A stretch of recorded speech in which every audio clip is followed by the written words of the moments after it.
தமிழக சினிமா வரலாறுல ரொம்ப முக்கியமான ஒரு இடத்தை பிடிச்சிருக்கக்கூடிய ஐயா திரு பாக்கியராஜ் அவர்கள் இன்னைக்கு இறந்துட்டாரு.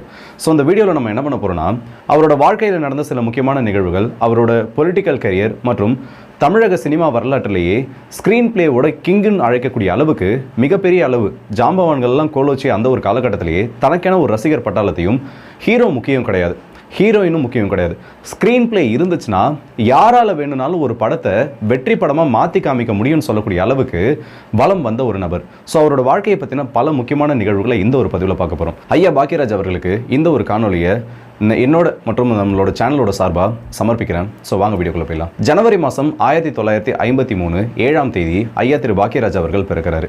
இன்னைக்கு அவர் இறந்துட்டாரு. அவர் இறக்குறப்போ அவருக்கு வயதானது 73. மாரடைப்பு காரணமாக அவர் இறந்துட்டதா செய்திகளானது வந்திருக்கு. இது வரைக்கும் பார்த்தோன்னா 75க்கும் அதிகமான படங்கள்ல நடிச்சிருக்காரு. 29க்கும் அதிகமான படங்களுக்கு வசனங்கள் மற்றும் டைரக்ஷன்ன்றதை பண்ணியிருக்காரு. 4 படங்களுக்கு இசையமைக்கவும் செஞ்சிருக்காரு. இவரோட வாழ்க்கை வரலாறு நம்ம எடுத்து பார்த்தோன்னா, சினிமா கரியர் இவர் தொடங்கினது இயக்குனர் பாரதிராஜா அவர்களோட அசிஸ்டன்ட் டைரக்டரா. இவரோட ஸ்க்ரீன் அப்பியரன்ஸ்ன்றது சின்ன சின்ன ரோல்கள் ஆரம்பிச்சது 16 வயது நிலை மற்றும் கிழக்கே போகும் ரயில்கள்னு சொல்லிட்டு ரொம்ப குறைவான, அதாவது ஒரு 2 அல்லது 3 நிமிடங்கள் கூட இந்த துணை நடிகர் கதாபாத்திரம் பண்ணுவாங்கல்ல, அந்த மாதிரி சின்ன சின்ன கேரக்டர்ல அறிமுகமாயிருக்காரு. இவர் கதாநாயகனா அறிமுகமானது டைரக்டர் பாரதிராஜா அவர்களோட இயக்கத்தில் வெளிவந்த புதிய வார்ப்புகள் படத்துல தான். இந்த படமானது ஒரு மிகப்பெரிய திருப்புமுனை இவருக்கு ஏற்படுத்துச்சு. ஒரு ஹீரோ மெட்டீரியல்னா, அதாவது பெரிய ஆக்ஷன் சீன் பண்ணணும். ஏன்னா எம்ஜிஆர், சிவாஜி, ரஜினி, கமல் இந்த மாதிரி வந்து பல ஜாம்பவான்கள் இருக்கக்கூடிய ஒரு நேரமாக அது இருந்துச்சு. ரஜினியோட ஆக்ஷன், கமலோட கதை தேர்வு, இது எல்லாமே ஒரு பக்கம் ரொம்ப பெரிய ஒரு அளவில் பேசப்பட்டிருந்தப்போ, திரைக்கதை மட்டுமே, அந்த திரைக்கதையில் இருக்கக்கூடிய அந்த விறுவிறுப்பு, நம்ம திரைக்கதையை கொண்டு போகக்கூடிய அந்த ஒரு தன்மை எப்படி தன்னை ஒரு வெற்றியாளராக கொண்டு வரும்ன்றதை ரொம்பவே தெளிவாக காமிச்சார். இப்படி இருக்கக்கூடிய இவரோட வாழ்க்கையில் நடந்த சில முக்கியமான நிகழ்வுகளை இப்போ ஒன்று ஒன்றா பார்ப்போம். பாக்யராஜ் அவர்களோட வாழ்க்கையில் ரொம்ப முக்கியமான ஒரு திருப்புமுனை ஏற்படுத்தின படங்களில் அந்த 7 நாட்கள் படத்துக்கு ரொம்ப முக்கியமான ஒரு இடமானது இருந்திருக்கு.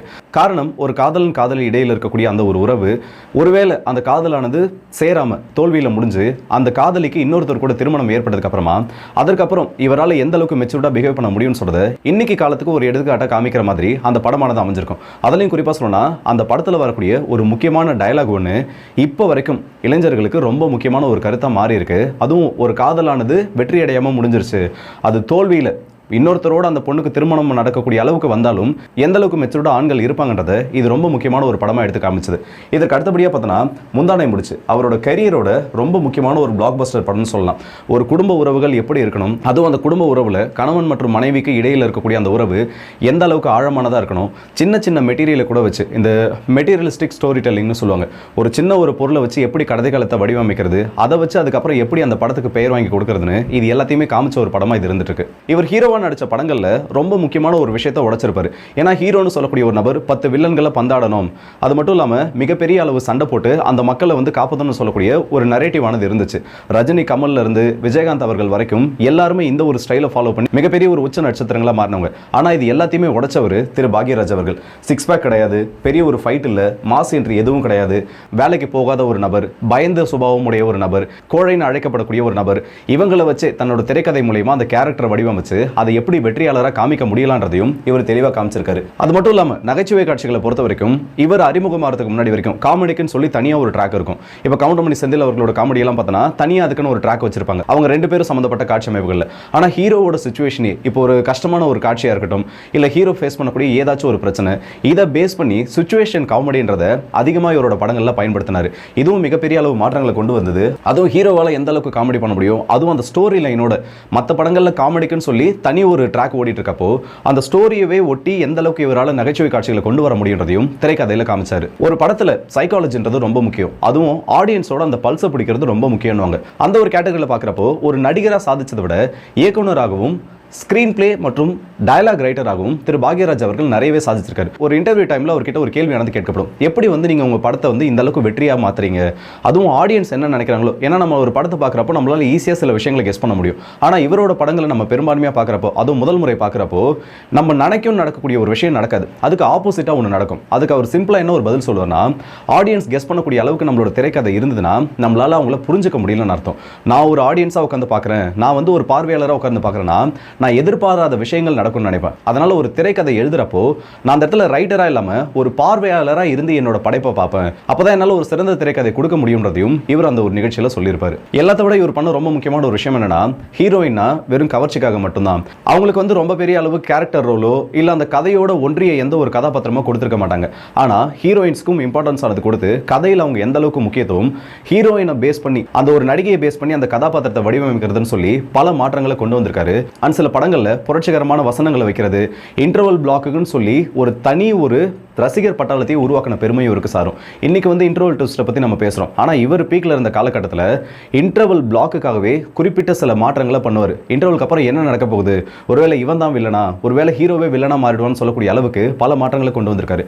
இவரோட அந்த கெரியரோட உச்சமா காமிக்கப்படுறது எதுனா, எம்ஜிஆர் அவர்களே பாக்யராஜ் அவர்களை பாராட்டினது மட்டும் இல்லாம கிட்டத்தட்ட தன்னோட வாரிசுன்னு சொல்லக்கூடிய அளவுக்கு பேச வச்சது இவரோட முக்கியமான ஒரு வரலாற்று வெற்றியா பார்க்கப்பட்டு இருக்கு.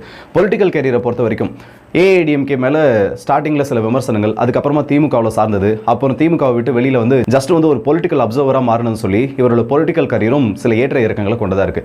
இவர் எழுதிய படங்கள்ல வந்த சில வசனங்கள் இருக்கு, அதுவும் ரொம்ப முக்கியமான வசனங்கள். அது எனக்கு பிடிச்ச ஒரு கொஞ்சம் சில எடுத்து வச்சிருக்கேன், ஒவ்வொன்றா சொல்கிறேன். அது உங்களுக்கும் பிடிச்சிருந்தா நீங்களும் தாராளமாக கமெண்ட்ஸில் சொல்லலாம். குறிப்பாக முதல்ல இருக்கிறது, அந்த 7 நாட்களில் வர காதலிக்கிறது சுலபம், ஆனால் காதலிச்சவங்களை மறந்துட்டு வாழறது தான் கஷ்டம்னு சொல்லக்கூடிய அந்த ஒரு டைலாக். இதற்கு அடுத்தபடியாக முந்தானை முடிச்ச படத்தில் வரக்கூடிய குடும்பத்தை காப்பாற்ற சில பொய்கள் அவசியம், அந்த பொய்கள் நம்ம குடும்பத்தையே காப்பாதுன்னு சொல்லக்கூடிய அந்த ஒரு வசனமும். அடுத்ததா இன்று போய் நாளை வா படத்தில் வரக்கூடிய காதலுக்குள்ள பிரச்சனை இருக்கலாம், ஆனால் நட்புக்குள்ள பிரச்சனை இருக்கக்கூடாது, காதல் என்னைக்கு வேணா வரும் போகும், ஆனால் நட்பு என்னைக்குமே நிரந்தரமானு சொல்லக்கூடிய அந்த ஒரு வசனமும் மிகப்பெரிய அளவு ரீச் ஆன, நண்பர்கள் மத்தியில் மிகப்பெரிய ஒரு இம்பாக்டை கொடுத்த வசனமா இன்னைக்கும் பார்க்கப்பட்டு இருக்கு.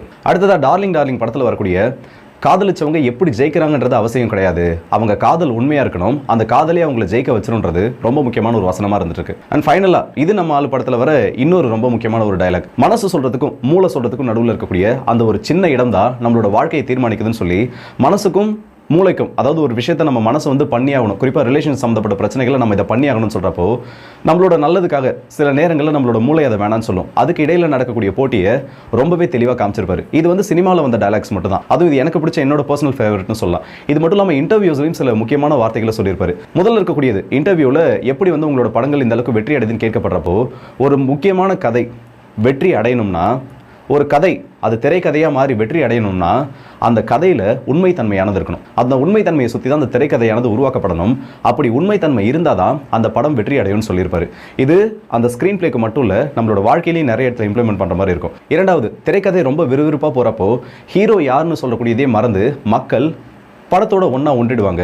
அதனால ஹீரோவை பேஸ் பண்ணி திரைக்கதைகள் உருவாக்கப்படாமல் கதைகளுக்கு ஏற்ற ஹீரோக்கள் செலக்ட் பண்ணணுன்றதையும் ரொம்ப தெளிவாக சொல்லியிருப்பாரு. படத்துக்கு வரவங்க கொடுக்குற பணத்தை வரைக்கும் ஆடியன்ஸை நம்ம என்றைக்குமே ஏமாத்திடக்கூடாது, ஆனால் அவங்கள எதிர்பாராமல் சர்ப்ரைஸ் பண்ணக்கூடிய அளவுக்கு நிறைய திருப்பங்களை கொடுக்கக்கூடிய கதைகளை நம்ம கொண்டு வரணும்னு சொல்லியிருப்பாரு. அண்ட் கடைசியாக அவரோட ஸ்டைலில் சொல்லணும்னா, ஆடியன்ஸ்க்கு ஜோக்கானது தனியாக நம்ம திணிக்கிற விதமாக ஒன்று இருக்கக்கூடாது, அந்த சுச்சுவேஷன்லேருந்து எவ்வளோ கடினமான ஒரு சூழ்நிலையாக இருந்தாலும் அந்த இடத்துல எந்த அளவுக்கு ஒரு நகைச்சுவை கொண்டு வர முடியுன்றதுலாம் ஒரு முக்கியமான ஒரு கலைஞனோட வெற்றி இருக்கின்றதையும் தெளிவாக சொல்லியிருப்பாரு. ஸோ இயக்குனர், நடிகர், எல்லாத்துக்கும் மேலே ஒரு நல்ல மனிதர், அவர் இன்னைக்கு வந்து இறைவனடி சேர்ந்திருக்கார். ஸோ இந்த வீடியோவை பார்க்கக்கூடிய அத்தனை நபர்களும் அவருக்காக ஒரு நிமிஷம் அஞ்சலியை செலுத்திக்கோங்க. அதுவும் இன்றைக்கி காலகட்டத்திலாம் பார்த்தோன்னா இந்த மாரடைப்புன்னு சொல்லக்கூடியது ரொம்ப காமனான ஒன்றா மாறிட்டு இருக்கு. ஸோ எல்லாருமே ஹெல்த்தை நல்லா பார்த்துக்கோங்க. அண்ட் ஐயா திரு பாக்யராஜ் அவர்களை பற்றின இந்த ஃபேக்ட்ஸ் உங்களோட ஃப்ரெண்ட்ஸ் அண்ட் ஃபேமிலிக்கு ஷேர் பண்ணணும்னு நினச்சிங்கன்னா தாராளமாக நீங்களும் ஷேர் பண்ணலாம். அண்ட் மறக்காமல் கமெண்ட்ஸ் பண்ணுறேன், நம்மளோட சேனலை சப்ஸ்கிரைப் பண்ணிக்கோங்க. ஸோ அடுத்த வீடியோ சந்திப்போம். அதுவும் இந்த பேர் உங்கள் ராஜேஷ் கண்ணன்.